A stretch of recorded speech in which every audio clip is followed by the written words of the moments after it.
ये ITS 17 का discussion है। तो पहला जो क्वेश्चन था उसमें ये दिया हुआ था कि स्टॉपिंग पोटेंशियल दिया है 0.6 इलेक्ट्रॉन वोल्ट, और जो एनर्जी गिर रही है उसकी, जो रेडिएशन गिर रहा है उसकी एनर्जी 2 इलेक्ट्रॉन वोल्ट दिया हुआ है। तो बोलता है कि व्हाट इज़ स्टॉपिंग पोटेंशियल। तो ये जो आइंस्टीन्स फोटो इलेक्ट्रिक इक्वेशन होता है, H nu is equal to W plus K max. तो एच न्यू 2 दिया है, वर्क फंक्शन 0.6 इलेक्ट्रॉन वोल्ट, तो के मैक्सिमम आ गया 1.4 इलेक्ट्रॉन वोल्ट, और ये होता है वी नॉट, जहाँ पर वी नॉट स्टॉपिंग पोटेंशियल है। तो यहाँ से स्टॉपिंग पोटेंशियल की वैल्यू 1.4 वोल्ट हो जाएगी। दूसरा क्वेश्चन ये दिया है कि एक पोल पी क्यू है, जो ऐसे इसको वर्टिकली खड़ा कर दिया गया है, और जो पी है, पी पॉइंट है, ये फ्लोर पे है और ये गिरता है। तो इस पी पॉइंट को ही हम एक्सिस ऑफ रोटेशन मान लेंगे, और जब ये गिरेगा तो पहले तो आप वर्क एनर्जी थियरम से, अब जैसे सेंटर इसका है, सेंटर जब बॉडी रेगुलर होती है तो उसके सेंटर ऑफ मास को देखते हैं कितना हाइट नीचे आया। तो सेंटर ऑफ मास यहाँ से यहाँ पे आ गया, यानी L/2 हाइट नीचे आया। तो mgh is equal to half I omega square, और इसके अबाउट ये प्योर रोटेशन कर रहा है। मोमेंट ऑफ इनर्शिया इसके अबाउट रॉड के एक एंड के अबाउट ml²/3 होता है। तो ओमेगा की वैल्यू आ गई, और इस पॉइंट का स्पीड पूछ रहा है। तो इस ये एक्सिस है, तो यहाँ से जो इसकी दूरी है वही रेडियस है, और v इजिकल टू होता है r ओमेगा, r की जगह पर L आ जाएगा, तो v की वैल्यू आपको मिल जाएगी यहाँ से। क्वेश्चन नंबर 3 में ये जो सर्किट दिया हुआ है ये इनकम्प्लीट सर्किट है। ये करंट जो यहाँ से आएगी 3 और 3 6 जाएगी, डिवाइड होगी, तो ये वापस कहाँ से आएगी। तो ये सर्किट इनकम्प्लीट है, यानी ये इनसफिशिएंट इन्फॉर्मेशन है यहाँ पे, है ना। रिमेनिंग पार्ट ऑफ सर्किट जो है वो दिया नहीं हुआ है। चौथा क्वेश्चन ये दिया है कि एक शॉर्ट बार मैग्नेट का मैग्नेटिक मोमेंट दे रखा है, और इसका यूनिफॉर्म मैग्नेटिक फील्ड का दिया था 0.4 टेस्ला, और ये स्टेबल इक्विलिब्रियम में है। तो स्टेबल इक्विलिब्रियम में आपको पता है कि थीटा बराबर 0 डिग्री होता है, और फार्मूला होता है u बराबर -mv cos थीटा। तो थीटा 0 रख के हम ये वैल्यू निकाल सकते हैं। अगला जो क्वेश्चन है वो P और T के बीच में ग्राफ दिया हुआ था, और आप देख सकते हैं ये ग्राफ, ये P और T के बीच में ये ग्राफ दिया हुआ है। अब ये जो AB, और इसको PV ग्राफ में कन्वर्ट करना है। तो ये जो AB वाला है ये ओरिजिन से पास हो रहा है, तो P और T प्रोपोर्शनल है, और ये ओरिजिन से पास कर रहा है, यानी AB वाले प्रोसेस में वॉल्यूम कांस्टेंट है। तो AB वाले प्रोसेस में वॉल्यूम कांस्टेंट कर दिया, और प्रेशर बढ़ ही रहा था, तो वो हो ही रहा है यहाँ पे। BC पार्ट में आप देख रहे हैं कि प्रेशर कांस्टेंट है, टेम्परेचर कम हो रहा है, यानी वॉल्यूम भी कम होगा, तो ये बना दिया। और CA पार्ट जो है ये टेम्परेचर कांस्टेंट है, यानी आइसोथर्मल प्रोसेस हो गया। तो P और V के ग्राफ में वो रेक्टेंगुलर हाइपरबोला टाइप का जाएगा, ये आपका ग्राफ का कन्वर्जन हो गया। क्वेश्चन नंबर 6 में दिया है कि 3 स्फेयर्स हैं, सबका मास m और रेडियस r है, और किसी एक पे बाकी दोनों के नाते फोर्स निकालना था। तो मान लेते हैं कि इस पे निकाल रहे हैं, तो ये इसको अपनी तरफ खींचेगा, ये इसको अपनी तरफ खींचेगा। तो ये 2 फोर्सेस जा रहे हैं, एक इधर एक इधर। ये फोर्स F1 दिया है, ये फोर्स F2 दिया है, और दोनों के बीच का एंगल 60 डिग्री। तो F1 और F2 Gm1m2/r² से, और vector √a² + b² 2ab cos theta से हम सॉल्व कर सकते हैं। ये क्वेश्चन नंबर 8 में ये दिया है कि क्वेश्चन नंबर 6 में phase difference between 2 coherent source तो कांस्टेंट होता है, ये डेफिनेशन वाली बात है। और मैंने ये जो डिस्कशन किया था ये क्वेश्चन नंबर 7 का किया था। क्वेश्चन नंबर 6 में फेज डिफरेंस वाला था, जिसमें कोहेरेंट सोर्सेज के बीच का फेज डिफरेंस कांस्टेंट होता है। क्वेश्चन नंबर 8 में ये दिया है कि fundamental frequency of closed organ pipe is equal to the first overtone frequency of open organ pipe. तो जैसे यहाँ पर ये क्लोज्ड आर्गन पाइप है, इसकी लेंथ L1 और ओपन आर्गन पाइप का L2, तो इसका जो फंडामेंटल फ्रीक्वेंसी है वो ये होगा, और इसका फर्स्ट ओवरटोन फ्रीक्वेंसी ये होगा। दोनों को बराबर करके हम आंसर निकाल सकते हैं। क्वेश्चन नंबर 9 में ये दिया है कि 2 डिस्क है जिसका moment of inertia I1 I2 है, और ω1 ω2 से घूम रहा है, और बाद में दोनों को कंबाइन कर दिया गया, फेस टू फेस कंबाइन कर दिया गया। तो बोल रहा है कि अब rotational kinetic energy of the system क्या होगा। तो इस क्वेश्चन में हम पहले कंजर्वेशन ऑफ एंगुलर मोमेंटम लगाएंगे। तो पहले वाले डिस्क का एंगुलर मोमेंटम होगा I1 ω1, दूसरे वाले का I2 ω2, और बाद में जब दोनों कंबाइंड हो जाएंगे तो moment of inertia I1 + I2, और दोनों का कॉमन एंगुलर वेलोसिटी ओमेगा, तो ओमेगा की वैल्यू आ गई, और फार्मूला लगा लेंगे काइनेटिक एनर्जी बराबर half total moment of inertia × omega. Omega की वैल्यू रख के आप सॉल्व कर सकते हैं। क्वेश्चन नंबर 10 में ये ऑप्टिकल पाथ लेंथ के ऊपर दिया हुआ है क्वेश्चन। तो अब जैसे इसमें ये दिया हुआ है कि मोनोक्रोमेटिक लाइट है और जब वो 4 सेंटीमीटर ग्लास थिकनेस से पास करता है या 4.5 सेंटीमीटर वाटर की लेयर से पास करता है तो रिफ्रैक्टिव और दोनों का ऑप्टिकल पाथ सेम है इस केस में, तो refractive index of the glass क्या होगा। तो ऑप्टिकल पाथ आपको पता है म्यू इंटू एक्स होता है। तो म्यू ये जो है ये ग्लास वाला है और ये जो है ये वाटर वाला है। तो ग्लास और वाटर का ऑप्टिकल पाथ बराबर कर दिया, वैल्यू रख दीजिए, आंसर आ जाएगा यहाँ से। क्वेश्चन नंबर 11 में ये दिया है कि एक मास m है जो कांस्टेंट वेलोसिटी से मूव कर रहा है parallel to the X axis. तो ओरिजिन या जेड एक्सिस के अबाउट आपको एंगुलर मोमेंटम बताना है। तो एंगुलर मोमेंटम होता है M V into linear momentum into perpendicular distance. तो कोई भी चीज़ चेंज नहीं हो रही है, ना तो मास, ना तो वेलोसिटी, ना तो डी, यानी ये वैल्यू कांस्टेंट रहेगी।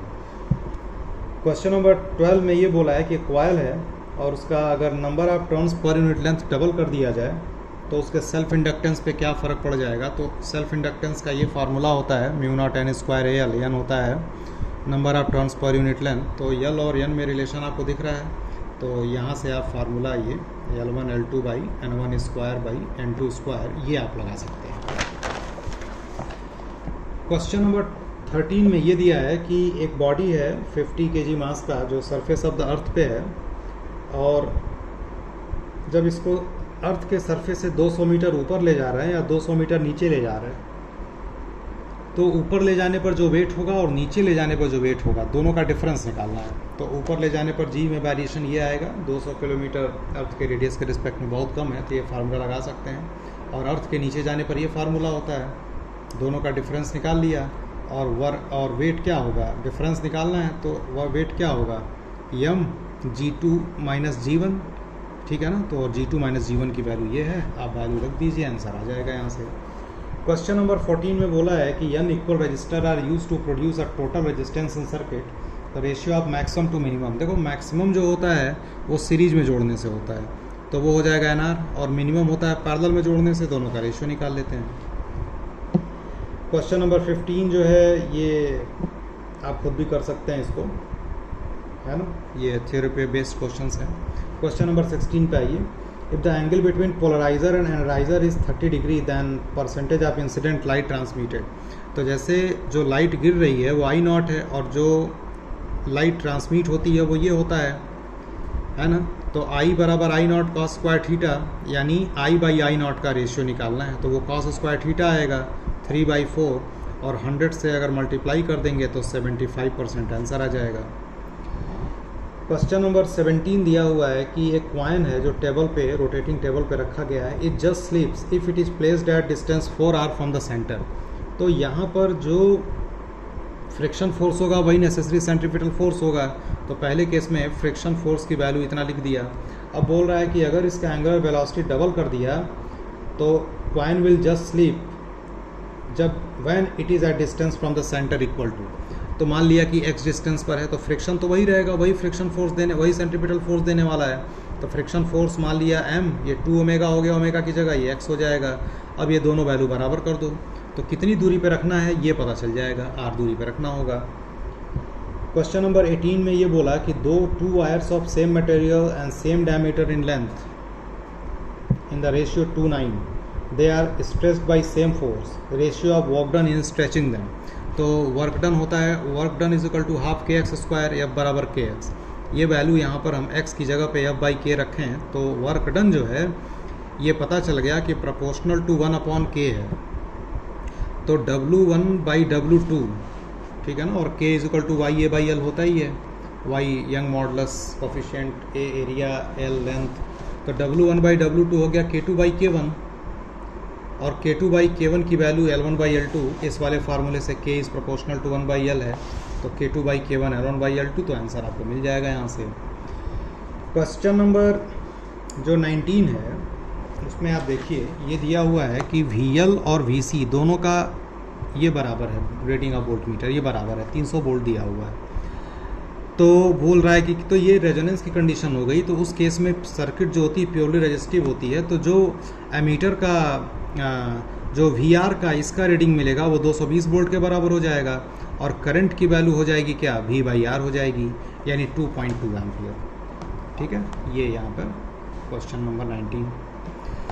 क्वेश्चन नंबर 20 में ये दिया है कि कार की स्पीड 90 किलोमीटर पर आवर है, मतलब 25 मीटर पर सेकेंड है, और रेडियस ऑफ द व्हील दिया है 0.5 मीटर। तो बोल रहा है कि अगर व्हील को 25 रोटेशन के बाद ब्रेक अप्लाई करके रोकना हो तो कितना एंगुलर रिटार्डेशन आएगा। तो ये सोल्यूशन आप देख लीजिए। पहले तो हमने ओमेगा नॉट निकाल लिया, V बराबर R ओमेगा करके, ये 50 रेडियन पर सेकंड हो जाएगा, और ये फार्मूला यूज़ करेंगे तो final velocity 0 omega naught square ये हो जाएगा, और टू अल्फ़ा देखो 25 रोटेशन है तो यानी 50 पाई हो जाएगा। 50 पाई मतलब थीटा की वैल्यू है ना, एक रोटेशन में 2 पाई होता है, तो अल्फ़ा की वैल्यू आपको मिल जाएगी 25/पाई, पाई की वैल्यू 3.14 आप रख लीजिए। क्वेश्चन नंबर 21 में ये दिया है कि इफ़ रेजिस्टेंस कॉइल जो है is made by joining in parallel two resistance, मतलब जो कॉइल बनाया जा रहा है वो 2 वायर को पैरेलल में जोड़ के जिनका रेजिस्टेंस 10 ओम है लेके बनाया जा रहा है। तो इफेक्टिव रेजिस्टेंस कितना हो गया, 5 ओम हो गया, पैरेलल में जोड़ेंगे, और फिर उसके क्रॉस 1 वोल्ट की बैटरी जोड़ दी जा रही है, तो करंट मिल गया, और हीट जनरेशन कितना आएगा, तो I²RT, ये आप वैल्यू सॉल्व कर लीजिएगा। क्वेश्चन नंबर 22 में ये बोला गया है कि इलेक्ट्रिक डाइपोल को parallel to the X axis रखा गया और इलेक्ट्रिक फील्ड भी एक्स एक्सिस में है ना। तो आपको तो पता है कि अगर डाइपोल को हम यूनिफॉर्म इलेक्ट्रिक फील्ड में रखते हैं तो नेट फोर्स 0 होता है, तो ऑप्शन कोई नहीं था, नॉन ऑफ दीज। 23 में ये बोला है कि potential energy of normal hydrogen atom in ground state is -27.2, than kinetic energy, तो ये फार्मूला होता है E बराबर -K बराबर U/2, ये फार्मूला यूज़ करके आप काइनेटिक एनर्जी निकाल लेंगे। क्वेश्चन नंबर 24 में दिया हुआ है कि एक ब्लॉक है जिसका मास m है, v स्पीड से जा रहा है, और ये स्प्रिंग जो रिलैक्स कंडीशन में है जिसका स्प्रिंग कांस्टेंट k है जाके टकरा रहा है, तो पूछ रहा है कि मैक्सिमम मोमेंटम क्या होगा। तो मैक्सिमम मोमेंटम के लिए पहले तो आप ये फार्मूला यूज़ करिए वर्क एनर्जी थियरम से, तो 12mv² = 12kl², और मैक्सिमम कंप्रेशन यल दिया है क्वेश्चन में। अब यहाँ से आप ये सोल्यूशन देख लीजिए, mv² मिल गया, m से ऊपर नीचे गुणा कर दिया या दोनों तरफ मल्टीप्लाई कर दिया, तो m² v² मतलब p² बराबर mkl², तो p की वैल्यू आपको मिल जाएगी। क्वेश्चन नंबर 25 में ये दिया हुआ है कि एक वाटर है, आप क्वेश्चन देख लीजिए तो पढ़ लीजिएगा क्वेश्चन उसमें। तो उसमें क्या है कि 1 सेकंड में 1.5 किलोवाट मिल रहा है, तो 1.5 किलोवाट का मतलब हुआ कि 1 सेकंड में 1500 जूल एनर्जी मिल रही है, और क्वेश्चन में दिया है कि हीट एनर्जी डिसिपेट हो रही है 180 जूल पर सेकंड, यानी 1 सेकंड में 180 जूल का लॉस हो रहा है। तो जो टोटल हीट ओवरऑल गेन हुआ वो इतना हुआ, क्योंकि इतना मिला, इतना क्रिएट हुआ, इतना लॉस हो गया, तो इतना मिल गया। और ये मान लेते हैं कि 1 सेकंड में है, तो टी टाइम में इतना हीट मिलेगी, और वो कितना टेम्परेचर बढ़ाएगी, तो जो स्पेसिफिक हीट वाला फार्मूला होता है वो लगा लेंगे, ms∆T। आप इसमें वैल्यू रख के आप सॉल्व कर सकते हैं। हाँ, मास दे तो मास बराबर वॉल्यूम इंटू डेंसिटी कीजिएगा। वॉल्यूम 3 लीटर दिया है, मीटर क्यूब में चेंज कर लीजिएगा, डेंसिटी 10³ kg पर मीटर क्यूब होता है, सॉल्व कर लीजिएगा। क्वेश्चन नंबर 26 में तो ऐसे ही हो जाएगा, ये डायग्राम दिया हुआ है ना, ये डायग्राम दिया हुआ है, और बोला है कि भाई किसमें जो भी ऑप्शन था, सी ऑप्शन था उसका, तो देखो इसमें इसका एरिया ज़्यादा है, यहाँ से यहाँ गया, यहाँ से यहाँ गया, तो डेल्टा यू तो सब में सेम होगा, तो किसमें ज़्यादा हीट दी जा रही है। तो देखो इसका वर्क डन जो है, इसका एरिया कम है, तो इसका वर्क डन क्या आएगा, कम आएगा, और इसका ज़्यादा आएगा, ठीक है ना। तो यानी इस वाले पार्ट में हीट ज़्यादा देनी पड़ेगी। क्वेश्चन नंबर जो 27 है, इसमें दिया हुआ है डॉपलर्स इफेक्ट के ऊपर कि एक ट्रेन है, जो आप क्वेश्चन पढ़ लीजिए। ट्रेन अप्रोच कर रही है स्टेशनरी ऑब्जर्वर के पास, है ना, सारा डाटा आप देखेंगे। तो ये मैंने लगाया कि n dash = n v/v - vs। तो v speed of sound v है, और जो सोर्स की स्पीड है वो 1/20th ऑफ है, 1/20th of velocity of sound. तो वैल्यू रखने के बाद ये आप देखेंगे कि n डैश की जो वैल्यू आ रही है इतनी आ रही है वो, ठीक है, n डैश की वैल्यू इतनी आ रही है। तो जो टाइम इंटरवल होता है वो तो 1/n डैश होगा, तो ये आंसर हो जाएगा आपका, है ना। बीट्स वाले चैप्टर में आपने पढ़ा ही होगा इसको। क्वेश्चन नंबर 28 में ये दिया है कि एक आदमी है जो वेइंग मशीन पे खड़ा है हॉरिजॉन्टल प्लेटफॉर्म पे, और मशीन जो है 50 kg रीड करती है, और ये जो प्लेटफॉर्म है ये सिंपल हार्मोनिक वाइब्रेशन कर रहा है 2 वाइब्रेशन पर सेकंड से, यानी फ्रीक्वेंसी दिया हुआ है एन की वैल्यू, और बोलता है कि change in reading of the weighing machine observe due to oscillatory motion, और एम्पलीट्यूड 5 सेंटीमीटर और जी की वैल्यू 10 दिया हुआ है। देखो यहाँ पे क्या होता है कि ऊपर या नीचे जाने में आप पहले तो मैक्सिमम निकाल लो, कितना मैक्सिमम रीडिंग चेंज हो रही है, तो ए मैक्सिमम ओमेगा स्क्वायर ए होता है, और ओमेगा बराबर होता है 2 पाई एन, एन की वैल्यू 2 दिया है, वैल्यू रख ली, निकाल लिया। अब एफ मैक्सिमम क्या होगा, एम जी तो एक्चुअल है, तो सीडो वाले कॉन्सेप्ट पे चलेंगे अगर, तो एम जी प्लस ए मैक्सिमम रीडिंग मिलेगी, और एफ मिनिमम इतना मिलेगा। ठीक है, तो चेंज इन रीडिंग दोनों का घटा देंगे, वैल्यू आप रख लीजिएगा, सॉल्व कर लेंगे, आंसर आ जाएगा आपका। क्वेश्चन नंबर 29 में ये दिया हुआ है कि पोटेंशियल एनर्जी मिनिमम कब होगी, तो ऑब्वियस है थीटा जब 0 डिग्री होता है। क्वेश्चन नंबर 30 में ये दिया है कि alpha particle and proton have same momentum, then what is same for both of them. तो बेटा बहुत सिंपल सा है, lambda is equal to H by P होता है। अब मोमेंटम सेम है, यस, तो सबके लिए सेम है, यानी लैम्डा जो होगा ये सेम होगा। क्वेश्चन नंबर 31 में ये दिया हुआ है कि ये क्वेश्चन है डायोड के क्रॉस 140 मिलीवाट पावर रेटिंग है इसकी, तो पहली चीज़ P बराबर VI करके आप डायोड में कितना करंट डायोड के थ्रू पास हो रहा है ये निकाल लो। ये निकल गया, वही रेजिस्टेंस के थ्रू भी जाएगा। तो अब अगर हम इसमें किरचॉफ ला लगाएंगे तो V बराबर IR करेंगे, तो V की वैल्यू आएगी 15 माइनस 0.7, V बराबर IR, तो R बराबर क्या हो जाएगा V बाई आई, तो V डिफरेंस ये आ जाएगा, पोटेंशियल का डिफरेंस जो दोनों का है। जैसे डायोड का 0.7 दिया, बैटरी 1.5 है, ठीक है ना, तो दोनों को घटा के आप सॉल्व कर लेंगे। यहाँ से 1.5 है वो, है ना, 1.5 है, तो 1.5 माइनस यहाँ पे आप किरचॉफ ला लगा लेंगे ना, जैसे ये बैटरी तो ऐसे है, और ये जो है ये भी प्लस है और ये माइनस है, इस तरह से, तो किरचॉफ ला लगाएंगे तो 1.5 minus 1.7 divided by current, resistance की वैल्यू आ जाएगी। क्वेश्चन नंबर 32 में बोला है कि गैल्वेनोमीटर को एमीटर में चेंज करने के लिए किस तरह से रेजिस्टेंस कनेक्ट करते हैं, तो आपको पता ही है, low resistance in parallel connect करते हैं। 33 में देखें आप, 33 में दिया है कि एक सॉलिड सिलेंडर है, जैसे आपको ये तो फार्मूला ही याद होगा कि सॉलिड सिलेंडर है और यहाँ पे रोल करता हुआ ये आ रहा है, तो एक्सेलरेशन का फार्मूला ये होता है जी साइन थीटा बाई 1 प्लस के स्क्वायर बाई आर स्क्वायर, के होता है रेडियस ऑफ गायरेशन, और आई बराबर एम के स्क्वायर लिखते हैं, तो आई सॉलिड सिलेंडर का एम आर स्क्वायर बाई 2 बराबर एम के स्क्वायर, वहाँ से के स्क्वायर बाई आर स्क्वायर की वैल्यू आप निकाल कर रख दीजिए, आंसर आ जाएगा यहाँ से। और फिर अगला क्वेश्चन है 34, बहुत ही आसान क्वेश्चन है कि बॉडी को बोला है कि अर्थ के सरफेस से 800 मीटर की हाइट पे ले जाने पे, किलोमीटर की हाइट पे ले जाने पर कितना वर्क डन, ये फार्मूला होता है mgh/1 प्लस h/r, फार्मूले में वैल्यू पुट करके आंसर आ जाएगा।